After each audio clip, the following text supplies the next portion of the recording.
Erokamano nyako Ramogi kumkete Ramogi Tv ne weche manyien chenro mar Migago odiochieng' mabende kuonde mopogore opogore pacho kama ne okbagi yiero tarik 9 dwe mar 8 higa ni yiero timore kendo gando osebedo ka molo kuonde mag yiero mondo mi gilut ombulu ka giyiero jotelo ma gidwaro magi to kod mamoko mathoth wantiere godo magi weche maomiyo pek.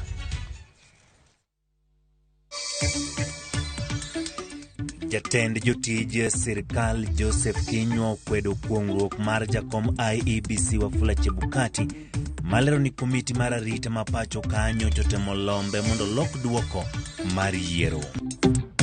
Turnout ya voters iko chini kiasi tukilinganisha na vile ilikuwa wakati huo mwingine wa general election. Oganda Kakamega kod Mombasa medo wuok oko mar luto ombulu ne lemo mar gavana manyocho chungi yiero magi yiero no bendi bago e kuonde mamoko auchiel e pacho ka. Bila bonono nyako majegni 15 metudo gi nek mar nyithindgi 4.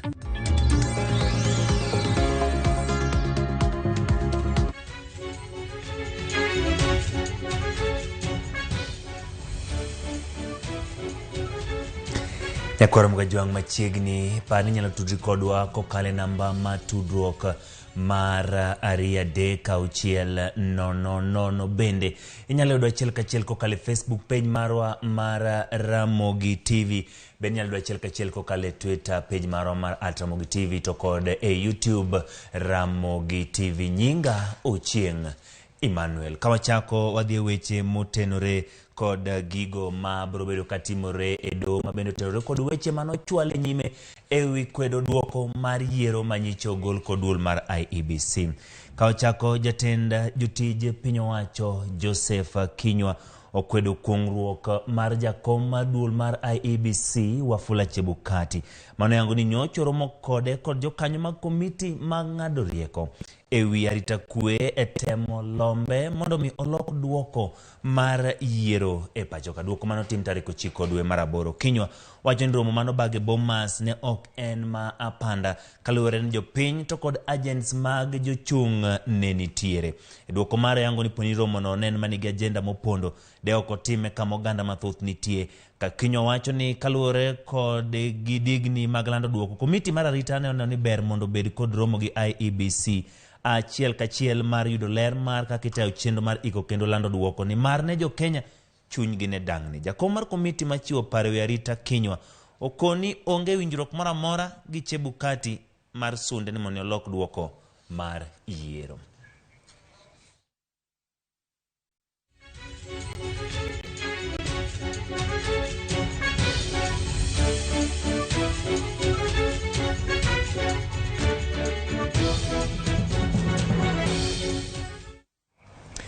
Kadhi weche motenore kod yiero kwan ji matin kende owuok oko mar luto ombulu e kuonde luto ombulu mopogore opogore e kar chung'od bura ma Wisero to kod Butere. Jodak makono koro wacho ni ma okel kod choro nyime yiero e kom mar gavana e kaunti no. Onge lai mabor mabero nenore chenro ma luto ombulu to pod dhi nyime e yo makare.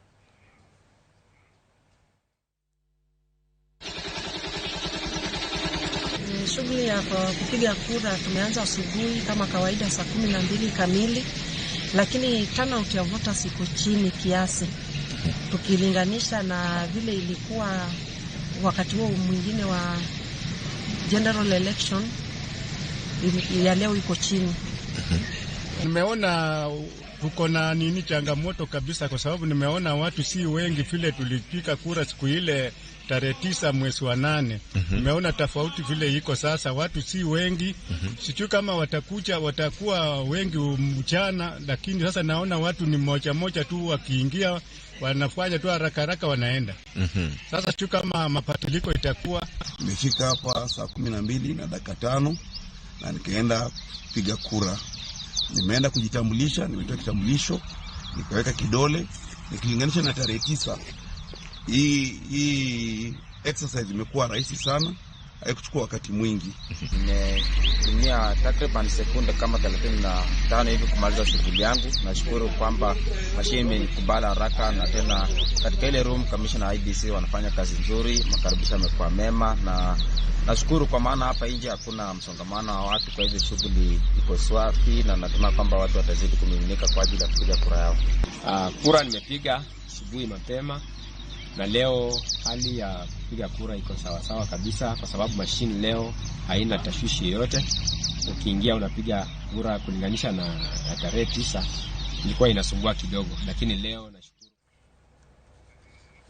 Kaudhi County Mameru jolutombulu ward Manyaki West mantiere kar ching'od bura ma North Mentie County Mameru ne wuok oko karombgi okinyi makawuono. Kang' makamano bingo mar bang' yiero mar ward ne ochor nyime nyaka odiochieng' makawuono. Yiero mar dundo mamoko bende dhi nyime kuonde aboro e pacho ka, koriwo lemo mar governor e county ma Mombasa gi Kakamega, kar ching'od bura 4 kaachiel kod ward Sario. Chenro mar Lutombolo ne ochakore saa 12 mar okinyi, ka igeno ni chenro makamano biro rumo saa 11 mar odhiambo makawuono.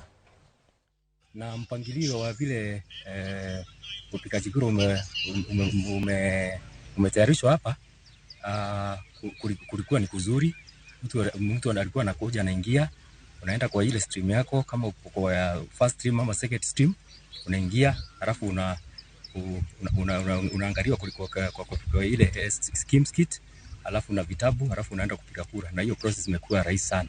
Upigaji kura ni haki ya mwananchi, na ningewaomba wajitokeze kwa wingi, wapigie yule mwakilishi wa wadi ambao wanampenda. Tukilinganisha na ile turnout ya kura hizo zingine, leo naona kama watu wamekuwa wachache, na vituo vya kupiga kura, wakati tulikuwa tunakuja kupiga kura, mtu alikuwa anakuja alafu anaingia mara moja, lakini kwa hizo kura zingine kulikuwa na queues kubwa.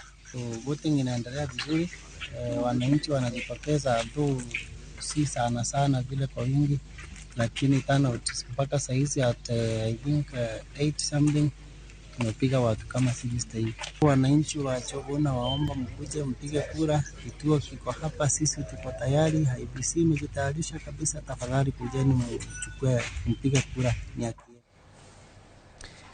Ka wadhi nyime, moko kuom jolar kombe gi otiko mar MDG e boma ma Kisumu koro wuok kendo kwedo mokalo kang' ma jatend duond burano David Ochieng' keto girimiti gi ogai mar Kenya Kwanza William Ruto. Gilero ni okang' makamano ne jatend gi okawo kaka en wuon, ma ok kaka duond bura mar MDG. Kane adonje MDG, nadonjo kang'eyo ni MDG ntiere azimio la umoja ma support telo mar ker mane jakom dwaro bedo jaker mar abich Kenya ka. Ne wago campaign, Ochieng' nyokonyowa momiyo otiko Nairobi, bang' mano nyokwanene nyaka seche mwaloseni. Ne waonge ng'eyo, an napo mana kigona simu donjo mang'eny kipenja ni to wasedar wadhi e Kenya Kwanza. To nyobuoga, kendo nyokawa gi buok kabisa, nikech aonge ng'eyo mora kata wach mora madipo ni nong'isowa ni koro wuok e azimio odhi e Kenya Kwanza. E gimomiyo an kaka ng'ano manyochungi MDG Market Milimani Ward, akwedo gi okang' mabor David Ochieng' kuom kao chamane gi members ne magin wan, ka ok wang'eyo to terowa e Kenya Kwanza. Chama ng'eny e odwa mar azimio ni pod adhi yiero machielo tabedo jakanyo no mondo warit go duoko madhi wuok e Supreme Court. Kantiere kony mora ma pod dhi dwarore ma jakom nyalo dwaro ne joge, to pod wadhi wuok oko kendo pod wadhi support dwach jakom mar dwaro ker mar Kenya ka. Our party leader obedo piny gi jomoko 3 to giwuok ne gidhi e Kenya Kwisha kata Kenya Kwanza magidhieno. Number one wawacho kaka an mawacho ni number 1 awuok e MDG party officially, kendo I'm not a member mar MDG party seche mwawueni. Andala mana kaka jalwenyu wadwa wacho, Raila Amolo Odinga the 5th mano babawa, en wuonwa, kata kanyo wane MDG party mano nye ot matin. To kama mama ni wuok e ot matin, we baba udhi kamoro to kilu mama. idonge baba an wan ka e wang baba e Azimio nwabedo gi challenge kata leadership structure mar MDG no kaluor mar wacho because kata an mawuoni beo kaluor mar wacho ni ng'ama nagone kura nagone Professor Peter Nyang' kura because be bwana mana wan go e party mar MDG macha chalo kaka chiro ji no dhi e chiro ng'ato biro nyiewo ringe to ng'ato nyiewo alotne to ng'ato nyiewo gire machielo to ok onyiso ni ujoka ng'ato because ubedo joka ng'ato ka nitie structure maber. Ka wadhi weche mag nonro ma itimo kod apisas mag obila ma Kiambu ogeng'one nyako moro ma jegni 18 mane ofule lela ni ne onego nyithindo moko 4 ma adek kuomgi gin nyithindgi masie. Nyakono ma en japuonjre e klas 9 yangore ni ne othung'o nyithindogo monego kotiyo gi raten wich kata pilo. Kaka jachung weche marwa Ken Mugalero nek ma kamano yangore ni ne otimo e kind dwe mar 7 kod dwe mar 9 higa mokadho. Gin liete ma adundo mani kor musalaba e wigi. Lietegi gine kuonde yweyo mogik mar nyithindo 3 moro ka moro mayangore ne onegi e yo makoch gi nyamingi. Lietegi koro dong' mana karapar ni ne gisedak e bwo piny ka, mak mana ngimagi ne ong'ado oko apoya ei thuolo ma dweche 2. Tho makoch kokalo e lwet nyathigi maduong' masani olet obila kendo rito chopo e nyim doho. Watoto hao walikuwa wakikufa na wanakufa mikononi mwake. Hiyo ndio sababu walikuwa wakitaka apelekwe deliverance. DCI Kikuyu is investigating a case of serial murder of 4 minors which happened on diverse dates of last year and this year. In the meantime, we wish to confirm to you that we have arrested a key suspect in connection to the murder of the 4 minors. Tok mago kende, mano ndamo machuok kowuok kar liete 3 go, wayudo kendo liel machielo mapod nyien. Ka e kama ne oikie nyathi matin manyinge Martin Kiogora, mane ong'ad muche bang' dak e piny ka kuom thuolo ma dweche 20 kende. Jumbe 2 mokalo, Kiogora nyocha ne ogoli pode ni olal, kancha ne oriken kod nyamingi mabathe no. Menyo mar familia mare ne oterogi nyaka e kar kisima magikone oyudie ringre nyathino. Saa ile nilifungua shimo, nikachukua ile mlango, nikaona kitu ime float pale juu. Saa ile walileta tochi, tukaiteremsha na hii kamba. Kuiteremsha wakafunga shimo. Definitely hapo nikajua ni mtoto wameona. Jumachiel mokalo, nyakono ne ogosi ne jonyuolne ka ofulore richone kaka janek mar nyithindgi 3 mag ich achiel kod nyathigi mabathe. Koka mimi nitawasamehe kwa sababu hawaniongereshi. Kila mtu hapa, hawa wote walikuwa wakiniita muuaji.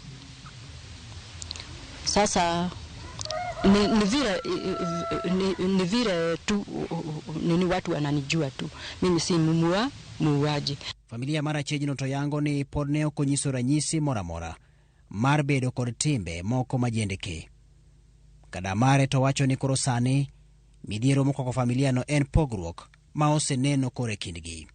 Ndio alianza kuconfess sasa, na kuna zile mambo aliongea na akasema ni yeye alikuwa anafanya hizo mambo.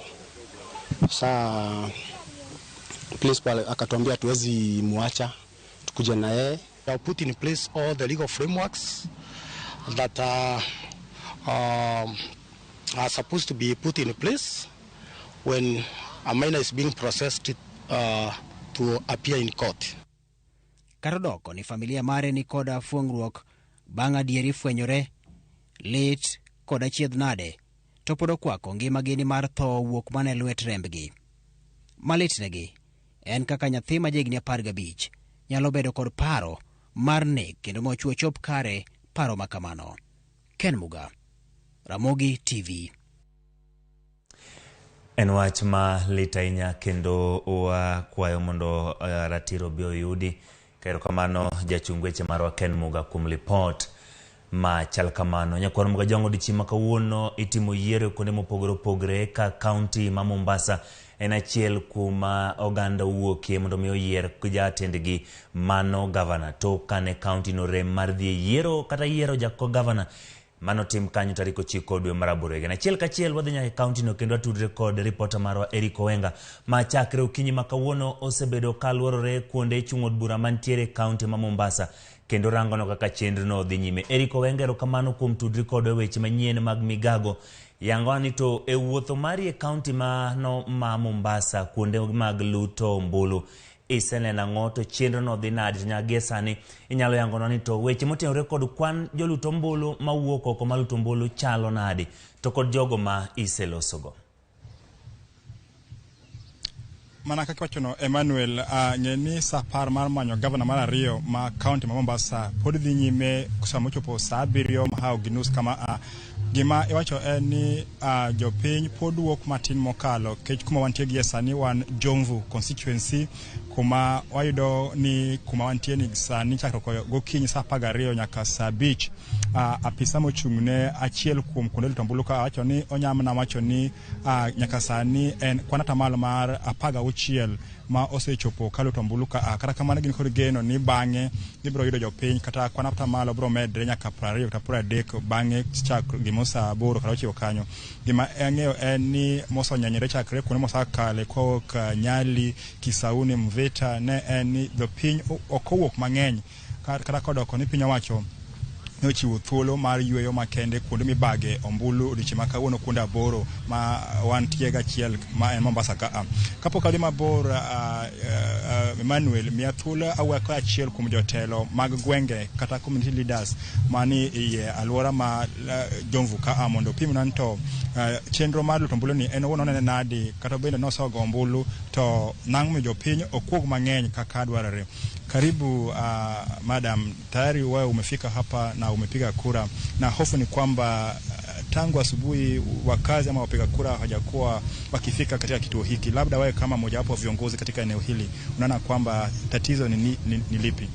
Okay, kwanza kwa majina naitwa Sali Wahuda, Community Policing Jomvu Sub-County, na sana tuko kwa upande wa usalama na amani pia.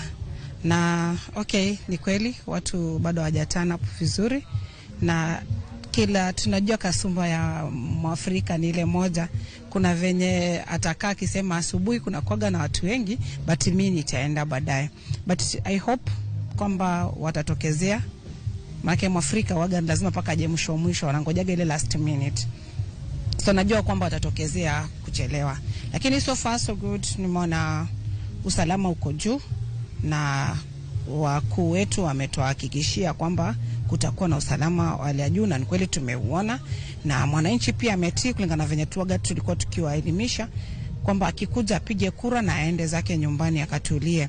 So tumeona huo utulivu huko, na we hope kwamba hata tukimalizia hii election kwamba hakutakuwa na lolote isipokuwa kutakuwa na amani, na tumekuwa tukihubiri amani tengia hata kabla tujaanza kura kuu. Na Jomvu kaida tunasemaga kwamba piga kura, usipige mtu, na ukipiga kura enda nyumbani, na tunasema kura bila noma. So labda katika pitapita zako umepokea taarifa kwamba mashini hizi zinafanya kazi vema, ama labda kuna ripoti ambazo umepokea kwamba kuna hofu mashini zifanye kazi, wananchi wanasema labda vitambuliwi vizuri vidole vyao? Asijapata shida yoyote, ni ile tu kwamba unajua ile kura ya kwanza ilishaambia mwananchi kwamba anapiga kura wapi, na kwa hivyo hata kila mmoja ameondoka akijua naenda katika stream gani, na sijasikia shida yoyote ya machines, not unless nyuma yangu venye saizi niko huku, but kwa pita zangu sijaona shida yoyote. Mana kamano Emmanuel, mana na chiel kuom jotelo ma alwora ma Jomvu ka ng'eni e kar chung'odora ma Jomvu ka wan kod joluto ombulu maromo 73 gi 85 ma igeno ni kango chopo saa 11 godhiambo to biro bedo koso luto ombulu kapo ni samoro gibiro wuok mang'eny kaka jopiny geno ni. Gima ng'eyo ni kochopo gotieno bang' chenro mar luto ombulu rumo saa 11 wenge duto koro bro ng'iyo Mvita kuma nitie kar yango kota choko mbulu duto temogo sub counties auchiel ma Mombasa ka mano bro bedo kar Kenya School of Government mano Mvita kuma koro apisa maduong' mochung'ne weche mag yiero kata county returning officer mano Mikae Swalha Yusuf bobedo ko thuolo makende mar go neno kaka onya chako yango ombulu ma ogol kuonde kaka Jomvuka, Nyali, Likoni, Kisauni gi Changamwe. Koro pod wan ka obro luwo weche gi gimang'eyo ni ywak to nitiere ni dhano okok mang'eny ahinya to geno pod nitie ni samoro jopiny bro wuok mondo oluto ombulu kapok oromo saa 11 Emmanuel. Owenga kapok aweyi mondo idhi weche mag arita kwe chalo nade ma bende bago yiero to bende ang'eni iseloso kod moko kuom jotelo kochakre kinde mag okinyi. En ang'o ma kata giwacho ni gitimo odiochieng' ma kawuono mondo mi gine ni oganda wuok oko mar luto ombulu? Tang'o ma giwacho ni nyalo bedo gino miyo thoth gi pod ok wuok oko kendo luto ombulu nyaka gie sani? Gimang'eyo ni weche mag arita to ridi matek mokalo kech na yudo thuolo matwa kod county commander ma Mombasa ka mano Stephen Matu mano kono ni odiochieng' ma kawuono gibiro kworo obila mang'eny mokalo mano ni chenro ni odhiyo makare kata kuma wantie ni kod kuonde mano wasakale Emmanuel no yudo ka obila okwor mang'eny kata kae anyakwano gi ng'eny ka mobiro ka mondo gine ni gichung' mani center chiel mano ni chenro ni odhi yo makare. Gimang'eyo ni kuom jotelo moko mane wayudo mokwongo kane wan Mvita ne nitie ywak Emmanuel ni nchal kama riwruok machielo kata mar Azimio ne ywak negi kod mano jalo mamanyo ko mar governor e county ni Geotiko mar Uda Hassan Omar no temo ywak ni no chich ni nyaka bed ni samoro nitie jotelo mag Azimio ma bende wuotho kaluoro kuonde milito ombulu ni samoro nitie kaka gitemo wuoyo gi jopiny yo makowinjore ma mondo ne ni ombulu ni gin magiyombo. Koro gin na ywak ma bende pok oyangi kod obila kech ne gichiwo thuolo makende ni obila koro kaw tijni mondo ne otim nonro mane to bende samoro dibed ni jotelo mag Azimio ma bende nobiro ka ng'iyo ombulu samoro gitiyo kod yo makowinjore ma ne girwako kata giwuoyo gi jopiny mondo luk njombulu. Koro gin wana weche mapoko yang Emmanuel to obila bende nitiere bro timo nono mana na dira mantie gimang'eny nyaka sani chenro mar tamburu dhi nyime makare pok wawinjo ywaruok moro kata mag koko kuonde mosakale en chenro migeno ni kochopo saa 11 to koro ibo tieke yo makare kendo yo mamuolo mana kana ochakre gokinyi saa 12 Emmanuel. Erokamano Eric Owenga kuom miwa ler kowuok e kaunti ma Mombasa nyakwaro Mgajwang' jo gande kaunti ma Mombasa odiochieng' ma kawuono yiero gavana margi. Ne ok gibedo kod thuolo mar yiero gavana tarik 9 dwe mar 8 ma bende bage yiero maduong' kalure kod ng'ukni moko mano yangi kod duol mochung'ne yiero pacho ka IEBC. Kowuok e kaunti ma Mombasa udugu nyaka weche mago matimore kod doho mamalo bende chenro mopogore opogore nitiere do mamalo mogik mapacho kod odiochieng' makiny bago chako ayanga romo makende mar jobura wi buche mochwal e nyime wi duoko mar yiero ma jatend Kenya. Dono kine bed gi thuolo mar keto kare chenro mag bura kendo ni weche duto opie motelo ne chako winjo bura no ayanga. Dono yudo ng'uru maromo 9 ka boro gin makwedo duoko mar yiero no to achiel siro duoko no. Jal bucha 7 mag do dhi chako winjo buchego kendo golo ng'eto ma ok okadho tarik 5 dwe mar 9 higani.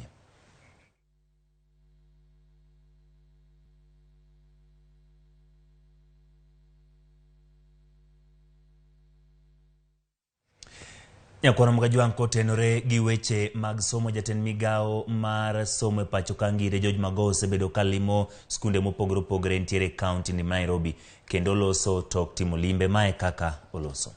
Class 2 of whom I have here, whom I have just assessed while planting a tree, I am very satisfied that these children will fly even if they were to do the exam today, and that's why I am bold enough to encourage all the others that since our children are extremely resilient, we should focus on the exam that is coming in about 2 months' time, 2 or 3 months' time. Everything extraneous will come and pass, but that exam, I think, is important for us because we have to normalize as we are going into a double intake. Otherwise, it will prove to be a challenge going forward from there. In terms of CBC classrooms, we are now over 90%. The central region, which is one of the largest regions in this country, is 100%, followed by the northeastern region. Nyanza region is 100% minus Kisii, which has a few classrooms to do.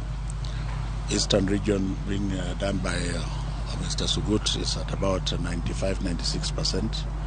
We have hiccups as is usual with Nairobi, the coastal region, and of course Western. And we are going to focus on Western, specifically Kakamega and Bungoma, which may still require that we go there. But they are also approaching 90%, and therefore we shall deliver. In terms of the classrooms that we are going to take from the primary schools, there are 2,300 primary schools that are within the same precinct of schools. We shall get another 5,000 classrooms there, and that leaves us with another 5,000, which we are trying to regiment from 1,100 will come from the SEKIP program, leaving us with about 4,000, slightly under 4,000, which the private schools are very keen to fill. In terms of the preparedness for CBC further, the teachers have been trained for grades 7 and 8. The exam is ready and willing to be administered. The teachers for grade 9 will be trained in January. One may also ask that what happens to standard 7 teachers come the new year. They will be trained using a program which will train them as they are doing their work. So I don't think there's anything else I want to say. And I want to thank our school managers, both primary and secondary, for being empathic to our children, especially those who have challenges like most of us do at this particular time. And that I am not hearing massive turnouts of people who are being told to go home to collect money, either for fee balances. Like I've encouraged in the past, if you must engage the parents, summon a PTA and talk to the parents, and some of them who are able to bring money to you should be able to bring money to you. Otherwise, we have agreed that we support our children until the time that they do their examinations. If there's a question that is pertaining to what I've said, you can ask. Otherwise, thank you very much. A question, sir, pertaining the JCC selections. We saw that you gave an extension of the process. Yes. What led to that? Were there some hitches that led you to give such an extension? Several. One, you remember, 15th was a strong day in our country.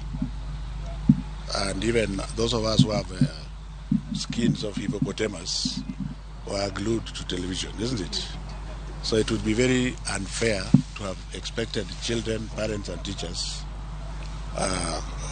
to start selection as normal. Today also, in certain parts of this country, you know, there are people who are more concerned with other things. That is one.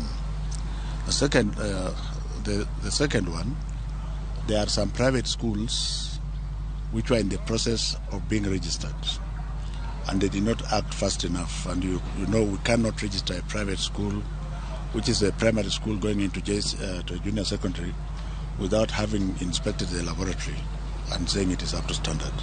But this was in a way allowing them to complete their labs and ensure that the numbers are large enough for those parents like you and me. I think you can also afford a private school, that you are waiting for your child to go to the private school. And this is extremely important for us because we have said that for those children in private primary schools, which are excellent, we would want to encourage the children, the parents, to keep them there for the next 3 years, so that the mad rush to the top schools in the country is not there. And the reason is very simple. Those top schools have absolutely no capacity to absorb the numbers that will go to them in year 9. Are we together? So we thought that it was proper to, and then the third one is that since this is a consultative process, not just a question of selecting a school, the child should talk to the parent and the teacher. And these are millennial children who seem to be too intelligent. So you persuade them that, no, this one, I think you can stay here for another 3 years, coming to suck breast milk for another 3 years before you go to the school of your choice. That does not mean that the top schools will not have a few children there because we have built a few classrooms there.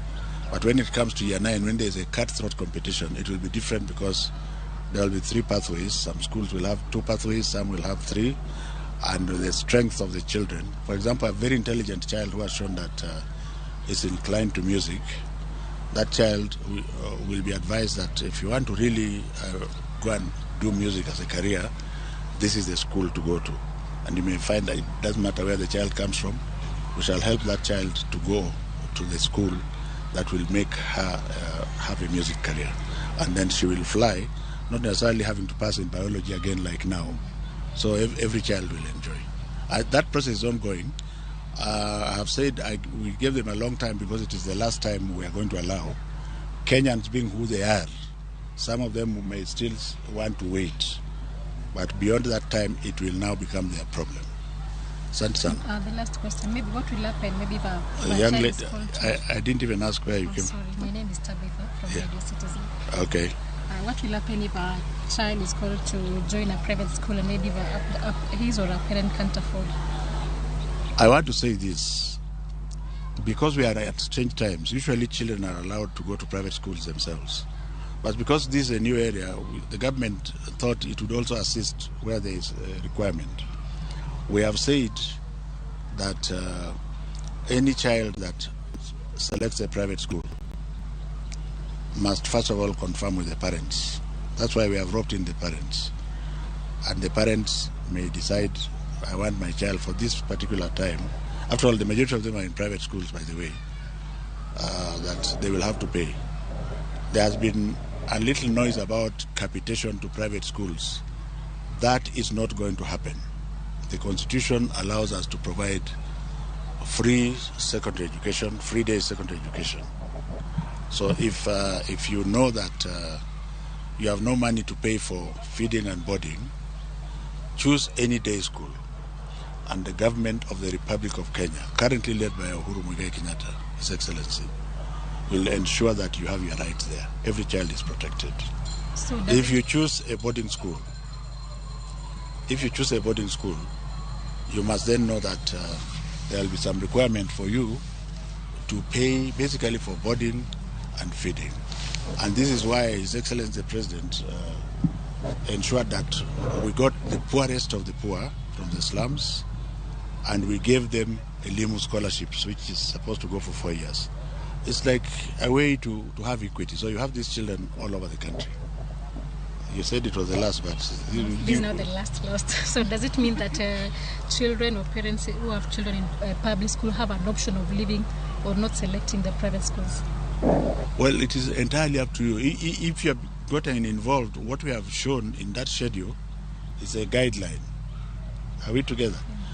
Even in the current situation, some parents don't follow the guideline. You find the child selects Kenya High School,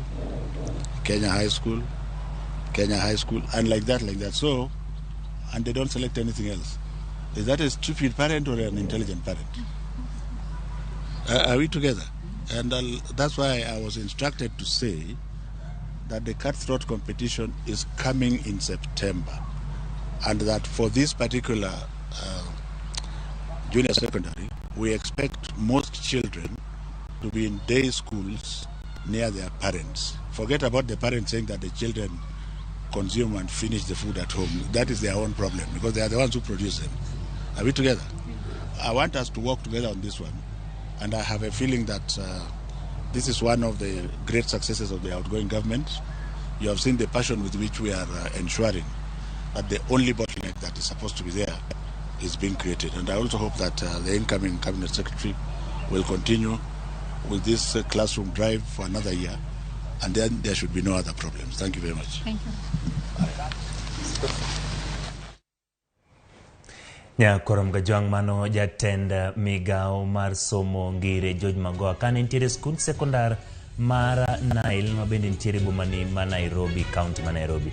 Iwinjo kowacho kanyo chenro motenore kod nyithindo donjo e skunde mano junior sekondar to kod chenro mar yiero skunde kod kaka piny owacho oseikore kotenore gi weche mag dhi skunde mag ji giwegi to kod mago mag piny owacho bende oloso kanyo ewi weche mag gedo mag klese mag CBC ma bende owacho ni jatend migawo mabiro donjo biro neno ni chenro no dhi nyime kuom higa achiel mabiro maneno ni jopuonjre obedo kod kuonde mag somo ma oromo ni chenro manyien mar somo. Gikanye mokayo yueyo mokwongo kata kamano kik idhi mabor, pod wantiere kod mathoth e chenro mar Migago.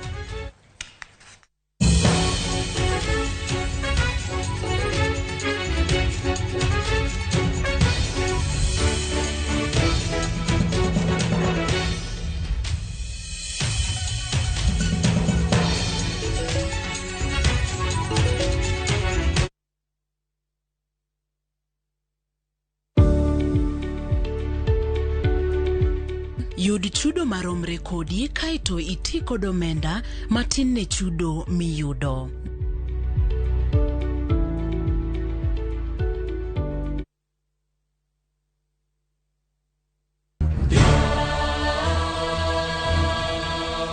Gik masiko timore ngimane miyo bedo gi penjo mang'eny.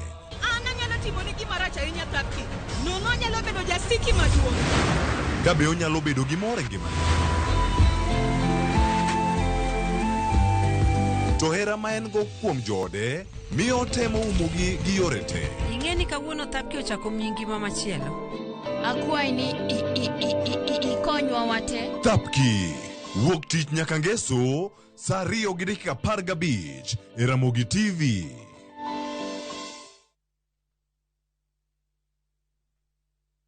Citizen Digital is proud to have emerged top and been selected for the 2022 Google GNI Middle East, Turkey and Africa Innovation Challenge. With Google's support, Citizen Digital will increase its capacity in news gathering for viewers and listeners under the Wananchi reporting platform. Download Kenya's #1 app, the Citizen Digital app today and get the news as soon as it happens. Kenya's #1 app, Citizen Digital. Wakenya wengi wanaendelea kushiriki na kushinda $300,000 kwenye Shabiki Major Leagues Jackpot. My name is Steven from Nyeri County. I participated in Shabiki Major League Jackpot and I'm a winner. With only 10 bob, you too can be a winner. Majina Simon Drango kutoka Bomet. Nimeshinda. Ya hata wewe pia utaweza kuwa mshindi. Kuwa mmoja wao. Cheza Major Leagues Jackpot kwa shilingi 10 pekee kwa kutuma neno MJP kwa 29063 na waweza kuwa mshindi. Shabiki Major Leagues Jackpot. The easiest jackpot in Kenya. Not for persons under the age of 18. Betting can be addictive. Play responsibly. Shabiki.com is authorized and regulated by the BCLB. License number 416.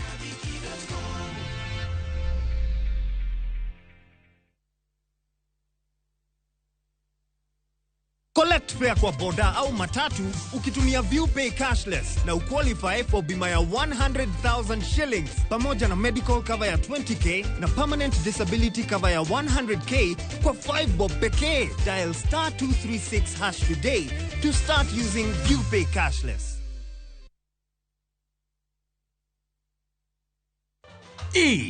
Minwa, agal toto, abebo. It's been a while. But you're looking so fine. And let me ask, have you eaten? Have you taken lunch? Don't punish yourself. Let me wire something kidogo kwa simu. Is 70,000 enough? Hii weather iko na baridi hawa. Should I book some hotel in Diani or Zanzi? And let me ask you, will you use chopper, business class or first class? Dial *811 447# to get a Toti Jaber.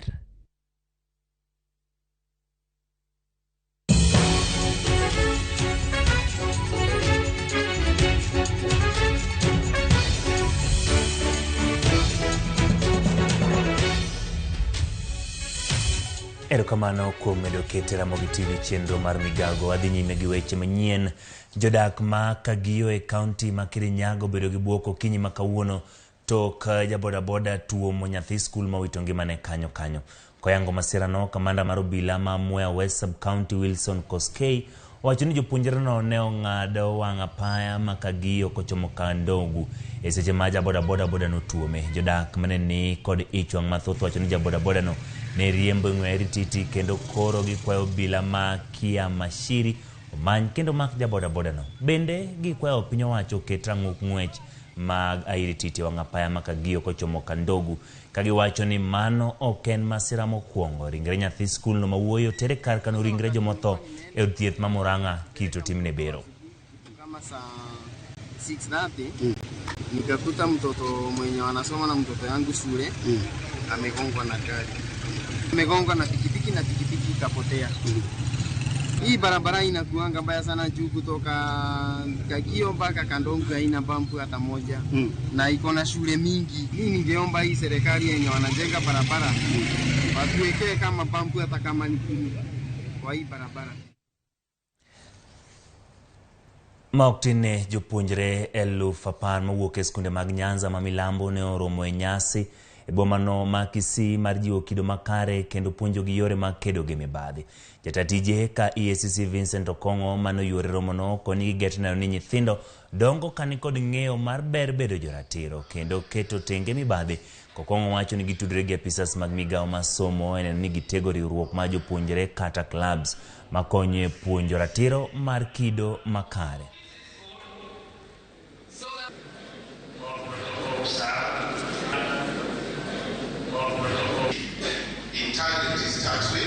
We have a forum that brings together a number of schools in Kisii County, Migori County, Homa Bay, and Nyamira.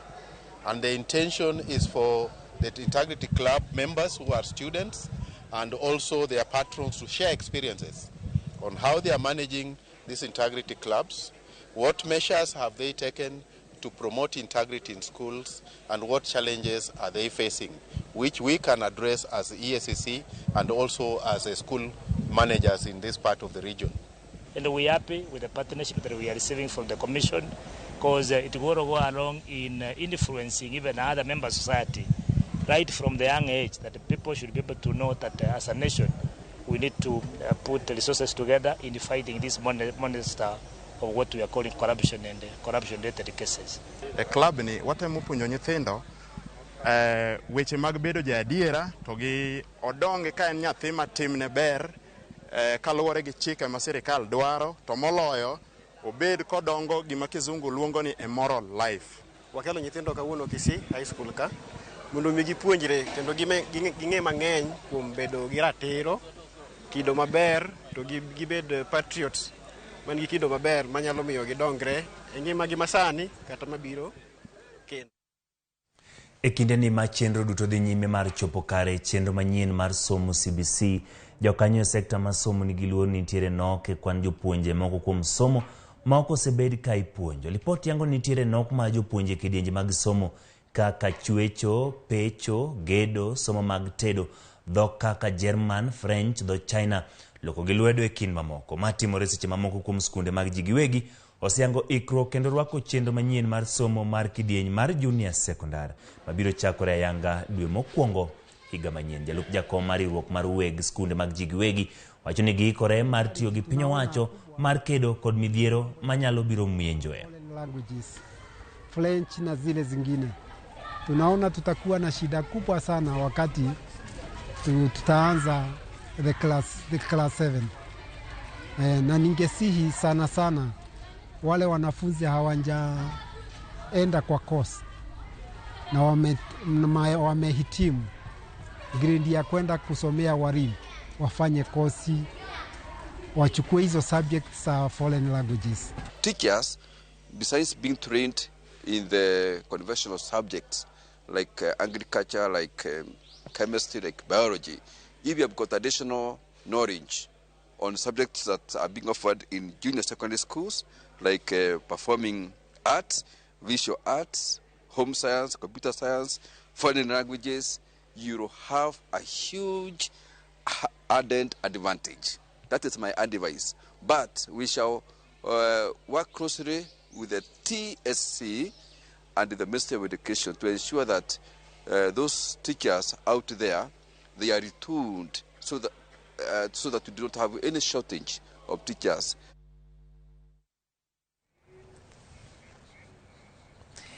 Kadhi nyime weche mag lit okwako gweng' ma Kanjando mantiere county Malaikipia bang' jal moro ma jegni 27 ne ochuo gi pala gi osiepne ma otho odiochieng' manyoro. John Kipto kaluwore gi lipot wachore ne ochuo pala nyawadgi nyadinuoya gi osiepne mong'ere kaka James Kiugu ma jegni 70 bang' kane gipogore paro e kar math. Masira ma kamano otimore kar saa 8 mar odiochieng' manyoro. Kata kamano achich ma masira ma kamano tony bang' obila ne orese kane omonje gi jogweng' mane gi wang' mokalo. Ringre Kipto ne otere kar kano ringre jomotho e od thieth ma Nyahururu referral ka achich mar nek ma kamano dine tesendo obila ma Nyahururu kapod obila timo nonro. Na hiyo ni kitinda mimba na ni pombe imejaa area hii na hata chibu tumeambia hata mzee Aitora tunaambia na hapana sikia. Na hawa wameuana leo wamekuwa ni marafiki.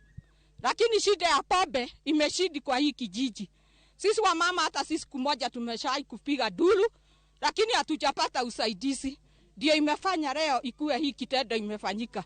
Na sisi tumekaa na amani kama majirani na hakuna furugu imewahi kuwa. Sasa siku ya leo tumeona ni vibaya sana kama wamama watu kuuana na ni majirani na ni rafiki juu ya pombe.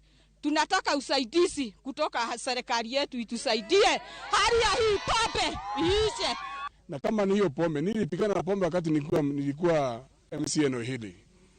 Na watu wakanipinga sana. Sasa hii matokeo si ndio matunda? Ndio matunda ambayo tulikuwa tumepandiwa. Nina huzuni sana. Sababu familia mzee sijui ubaya wake, lakini sasa sijui ilikuwaje akawa anapigana. Kwa hivyo ningetaka serikali ambao unaonekana askari wa hapa ni kama wamelegea kazi yao. Wamekuwa wameshirikiana na wakunywaji wa pombe. Kwa sababu na wao nimeshangaa kuona askari akiwa mlevi. So kile muhimu ni OCS wa eneo hili ashukue jukumu kuona askari kwamba hao ndio wamelea hii kitendo ambacho imetendeka siku ya leo. Kongo okelo tonya kwa Ramogi kanye maka ogudiyo marariyo kata kamano kikidhi mabor pod wantiere kod mathoth mwaikoni tok yweyo.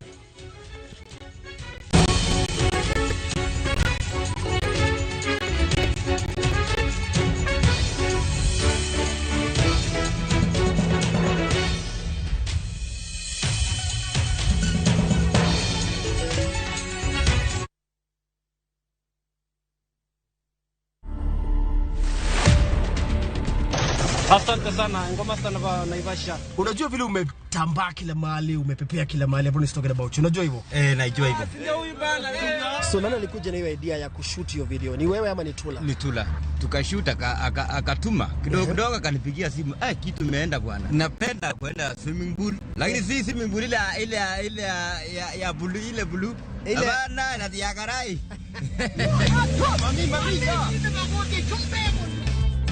To watch this story and more, download the Citizen Digital app today. Kenya's #1 app, Citizen Digital. Shabiki.com is all about the game. Playing live. It's all about the number of goals. Halftime markets. Correct scores. Handicaps. Double chances. Corners. Goal scorers. Penalties. And full-time results. Shabiki.com is all about you. The fun. Kuwa Shabiki. Play now. Strictly not for persons under the age of 18. Betting can be addictive. Shabiki.com is authorized and regulated by the BCLB. License number 416.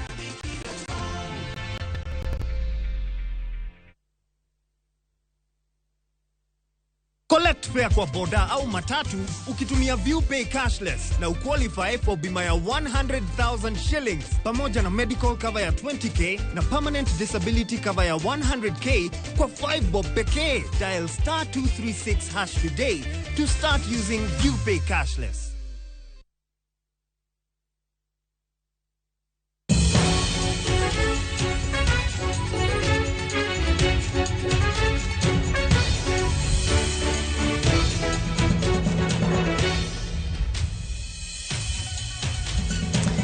Erokamano koma medokete Ramogi TV wantiere kod sigana.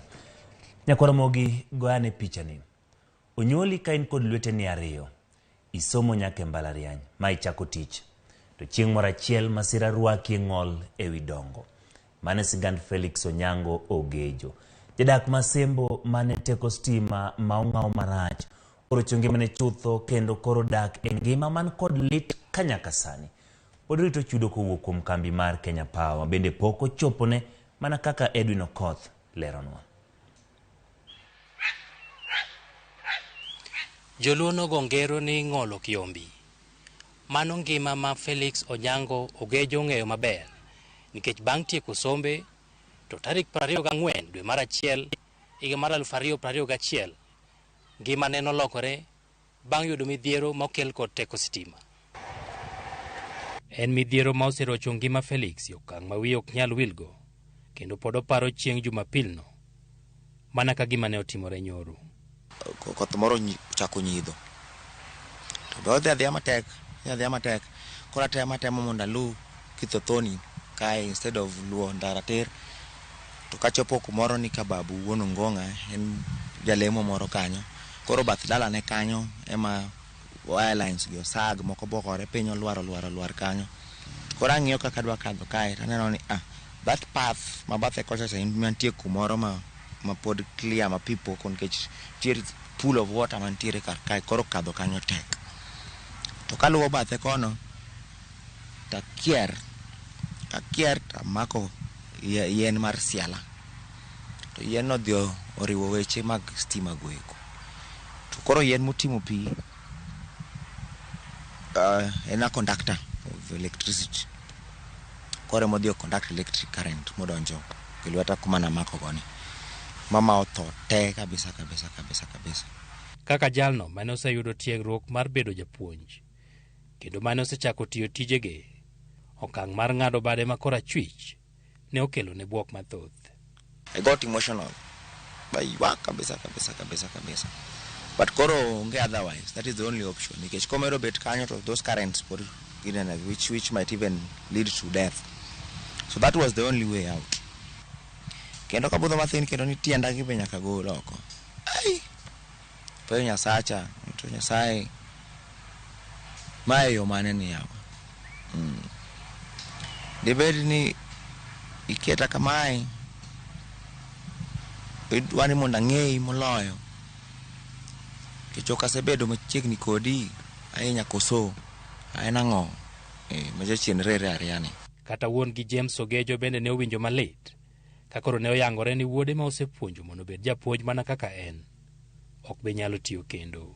Ne en wach malich ahinya nikech ko wach ne kore dwa ng'ad bade to en ng'ama to kore ka bade kora chich to ng'ama train kaka japuonj kaka obro ndiko and so on, those things no biro e pacha mang'eny kabisa to koro nyathini future mare biro chalo nade. Ne en wach malit ahinya.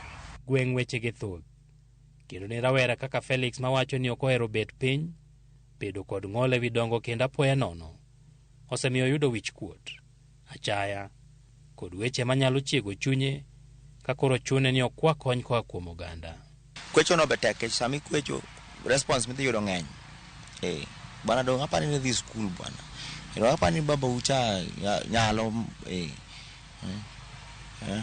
ube udhi school to be kata gimu konyo go jego kae be koro onge ne kaka chalo dhi school koro rang'ol geri yani ayenje dwaro mi koni gi koni but keto toki bet matek kech dhano mangima be nyaka wewi kech kata liech bi kuodho koloko toke koro maka osiboi to gaga siboi to waneyo te gima kiny onge ng'ama ong'eyo mane gima Nyasaye notuonwa ng'eyo gima kiny otherwise dino miyo dhano ng'eyo gima kiny di koro ji ochare kabisa. Wuon gi bende wacho ni ting' mar rito Felix ok osebedo mayot kendo kaluwore ni ting' mag nyithindgi moko bende pod nie wiye bang' tho mar min gi higni 6 mokalo. Ne Felix sandruok mare miyo paro min gi kendo medo lit e chunye.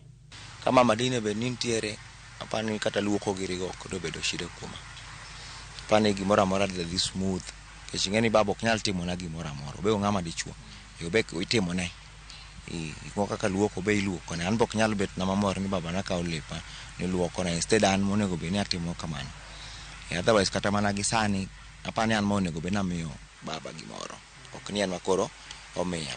Okil Willis Misare ma osebet kaluwo wach Felix gi kambi mar Kenya Power to wacho ni en kod ratiro mar yudo chudo kowuok kuom kambino, kaluwore ni ne giweyo weche mag chwalo teko sitima e lowo ma okelo ne hinyruok. Felix ne onge makosa manotimo. Felix ne kodhi tugo gi stima. Felix ne wuotho e yo mowuothe pile kodhi ot. Jo Kenya Power manotimo makosa nikech waya gi mar mach ne nie lowo. Koro en kes ma Kenya Power manyaka kono ne ang'omiyo stima monego bed ni ringo malo ne nie lowo mokelo hinyruok ailani. Ne wamanyo duoko kowuok e kambi mar Kenya Power mane oyie ni ging'eyo wach midhiero mane oyudo Felix, kendo gisetimo nonro margi ma sani gin kod ripot mabiro yango kaka gibiro dhi nyime kod wachno. Kenya Power kata kamano pok ne oduoko barua mane ondiknegi gi okil chiegni dweche 17 chakre ndiknegi. Wuon Felix wacho ni lware weche mag sitima mane ohinyo wuode ok en mokwongo e gweng'no, kendo en gima timore kinde ka kinde. Okil Misare to wacho ni bang' yudo ripod laktar mogik, koro gidhi ndiko ne Kenya Power ka gimiye ndalo 21 ma ka onge duoko to gibiro chwalo ng'were nyim doho. Ringe doho nok dhi konyo Felix. Rito mondo Felix ochopi okang' makoro daktari nyalo wacho ni mae e okang' mohinyorego emo nyaka wakwong watim kapok waringo wadhi e doho. Wasetere ma daktari ma dil gi choke gi leche onene Kisumo mondo ikonwa report. Report ni washare gi Kenya Power kaka as we speak nikech nwayude nyoro. Wadhi ore this week. Then wamiyo Kenya Power 21 days ndalo 21 mondo ging'i ka report daktari no romo koso ka gimbe gin gi daktari moro ma ginyalo gombo ni mondo ng'e Felix. Kopo ni ndalo 21 gokalo ka gitimo kaka wadwaro to koro wadhi e doho. Misare bende wacho ni Kenya Power ne ok onego bed ni rito nyaka ndiknegi ka gima kamano timore ka en kambi marango ratich oganda. Sama gima kama otimore ka deber Kenya Power ma dokwongo ringo mokawo kata nyathini otero osiptal mothiedhe, then bang' thieth mare to ging'iyo ni gikonye nang'o. Kapod girito duoko, Felix pod winjo rem ma omone tiyo tich moro amora, ka bende pek mar ngima osemedore ne, kaachiel kod wuon gi manyaka ne kaka onyalo yudo thieth nyadidek e juma mondo adhola ma osetieko chiegni 2 dende kik med landore. Kata sama loso kodu ni as trained to end rem ma ka weather change matin kama end rem yudo ka koro you even become a psycho. Anano mana ka koro ma psycho. Yudo ka koro you are better. Yudo ka ng'ato kotemo kata chwanyi wacho ni gimoro mana joko chwanyo dhor chunyi kabisa. But ang'ama dhano nyaka ng'won ne wadu nikech ng'wono en mar Nyasaye. Yudo ka adine bed no ka ng'won ne ng'ato dikora setho. Ote mar Felix ne Kenya Power. On humanitarian ground, onego beni gitemo na gimoro. Kata ka en compensation no. Because now this is almost total disability. My life cannot move like it used to be initially. But koro situation makoro giketa ni okapar ka en gimoro maber ahinya ne dhano wadu mangima kaka in ma kaber ta kwayo limondo gitim na ng'wono. Ng'wono ma oserito gi rem kuom ndalo ma ok tin ne 500 kendo pod orito gi geno ni kata bed ni ngima ne ok pi duogo kaka chon, thieth maber kod omenda madok konyrego nyalo duoko ne chien pek mar ngima ma osebedo go bang' midhiero no. Edwin Okoth, Ramogi TV, Siger Asembo, e kaunti ma Siaya. En wach ma lita inyero kamano Edwin Okoth kuom miwa lipota mar Felix. Wantiere gi geno ni okang' mag chik biro kaw kendo biro yudo chudo mare. Nyikwara mga juang gi lipot mar Edwin Owino ne motiyo godo weche manyien mar Migago. Nyinga Ochieng Emmanuel.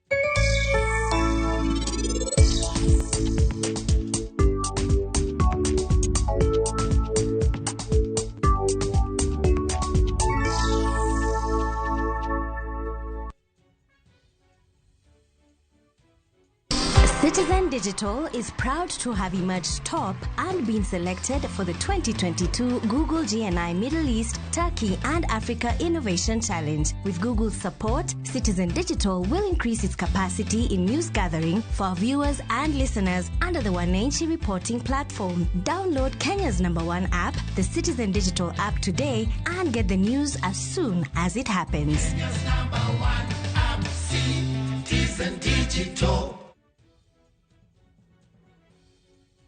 Big leagues are back. Enjoy boosted odds on the English Premier League, the French Ligue 1, the German Bundesliga, La Liga, Italian Serie A, and many top leagues only on Shabiki.com. Kuwa Shabiki. Play now. Strictly not for persons under the age of 18. Betting can be addictive. Play responsibly. Shabiki.com is authorized and regulated by the BCLB. License number 416.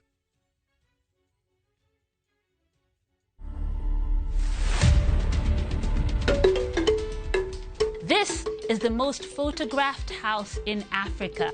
We have 5 rooms. There's a family room that can take 4 people. We have the Lamu room, Moroccan room, and the Bakuba room. Those are themes. That's simply because most of the artifacts that you'll find within those rooms are from the regions that I've mentioned. People come here for just to go through the tour and learn about our heritage and see these things that most of them you can't find anywhere right now. To watch this story and more, download the Citizen Digital app today. Kenya's #1 app, Citizen Digital. Kikierang nineno gari maringo godo. Kikierang nineno pesa mawuotho godo. Kikierang nineno nanga mawuotho godo. Kikierang nineno raminena godo. Yaraki marumo quiero pesa tiero jache. Yaraki marumo quiero mwandu tiero jache. Nyasaye machano nyakangimani duto. Nyasaye machano nyakangimana duto. Dial *860 *419# to get Hera Mutho.